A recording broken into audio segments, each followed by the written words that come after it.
Selamat pagi, salam sehat dan sejahtera bagi kita semua.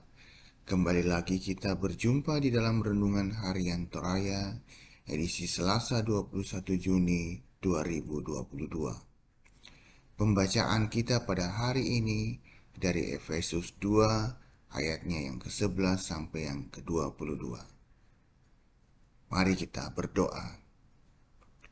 Bapa kami yang di dalam surga, kami mengucap syukur ya Tuhan pada pagi hari ini atas pernyataan Tuhan sepanjang malam boleh kami lalui. Pagi ini Tuhan kami kembali untuk membaca firman-Mu. Biarlah firman-Mu yang kami baca dapat kami pahami dan menjadi kekuatan dalam kehidupan kami ini. Kami juga berdoa buat saudara-saudara kami dimanapun berada, biarlah mereka diberikan kesehatan dan kesempatan untuk dapat melakukan seperti yang kami lakukan pagi ini, membaca firman Tuhan, karena kami yakin firman-Mu merupakan sumber pengetahuan untuk kehidupan kami. Kami mau membaca firman Tuhan hanya di dalam nama Tuhan Yesus kami telah berdoa dan mengucap syukur. Amin. Efesus 2 ayatnya yang ke-11 sampai yang ke-22. Dipersatukan di dalam Kristus. Karena itu ingatlah bahwa dahulu kamu sebagai orang-orang bukan Yahudi menurut daging, yang disebut orang-orang tak bersunat oleh mereka yang menamakan dirinya sunat, yaitu sunat lahiriah yang dikerjakan oleh tangan manusia. Bahwa waktu itu kamu tanpa Kristus tidak termasuk kewargaan Israel dan tidak mendapat bagian dalam ketentuan-ketentuan yang dijanjikan, tanpa pengharapan dan tanpa Allah di dalam dunia. Tetapi sekarang di dalam Kristus Yesus, kamu yang dahulu jauh sudah menjadi dekat oleh darah Kristus. Karena dialah damai sejahtera kita yang telah mempersatukan kedua pihak, yang telah merubuhkan tembok pemisah, yaitu perseteruan. Sebab dengan matinya sebagai manusia ia telah membatalkan hukum Taurat dengan segala perintah dan ketentuannya untuk menciptakan keduanya menjadi satu manusia baru di dalam dirinya, dan dengan itu mengadakan damai sejahtera. Dan untuk memperdamaikan keduanya di dalam satu tubuh dengan Allah oleh salib, dengan melenyapkan perseteruan pada salib itu. Ia datang dan memberitakan damai sejahtera kepada kamu yang jauh dan damai sejahtera kepada mereka yang dekat.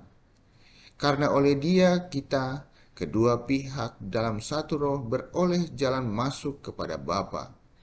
Demikianlah kamu bukan lagi orang asing dan pendatang, melainkan kawan sewarga dan orang-orang kudus dan anggota-anggota keluarga Allah, yang dibangun di atas dasar para rasul dan para nabi dengan Kristus Yesus sebagai batu penjuru.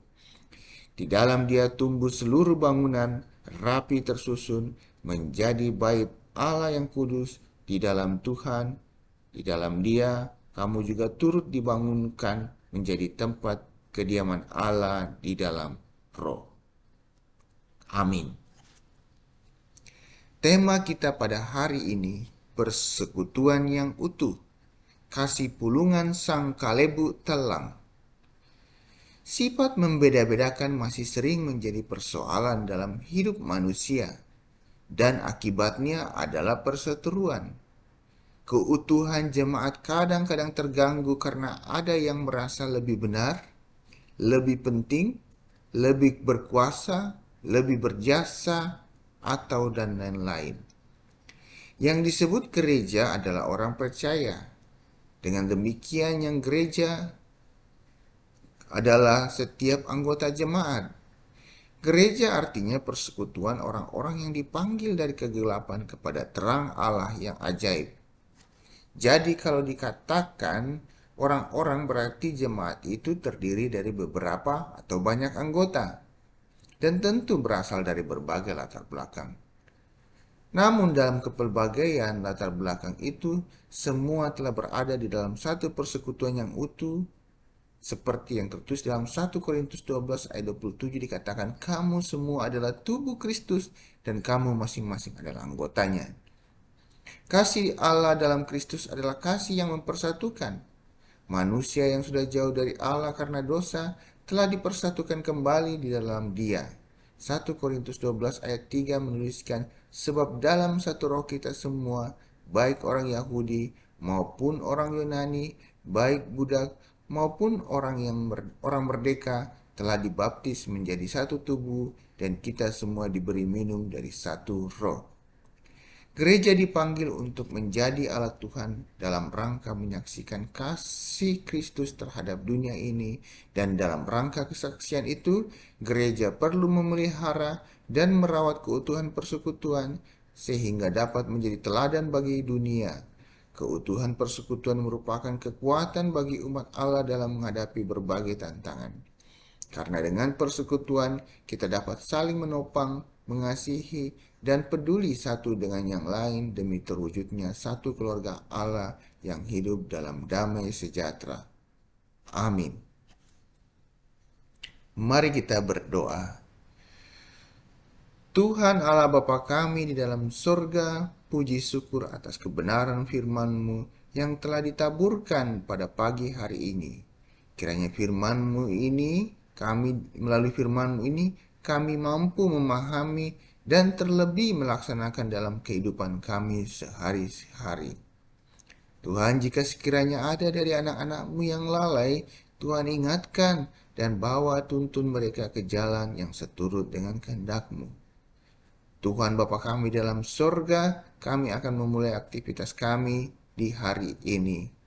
Tuhan berkati dan beserta dengan kami agar semua rencana dan aktivitas kami dapat kami jalani dengan baik. Saudara-saudara kami yang mengalami sakit, penyakit, dan kelemahan tubuh, Tuhan lawat dan jamah mereka sehingga mengalami kesembuhan. Tuhan berkati dengan semangat dan kesabaran dan sukacita bagi orang-orang yang terkasih yang senantiasa menjaga, merawat, dan mendukung saudara-saudara kami yang sakit. Jika ada dari saudara-saudara kami yang dalam pergumulan, Tuhan kuatkan, mampukan mereka ya Tuhan melewati segala pergumulan itu.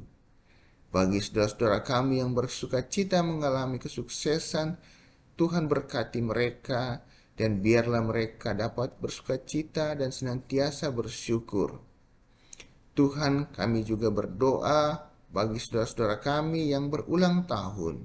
Berkati mereka ya Tuhan, dan biarlah mereka senantiasa bersyukur atas pertambahan tahun anugerah Tuhan.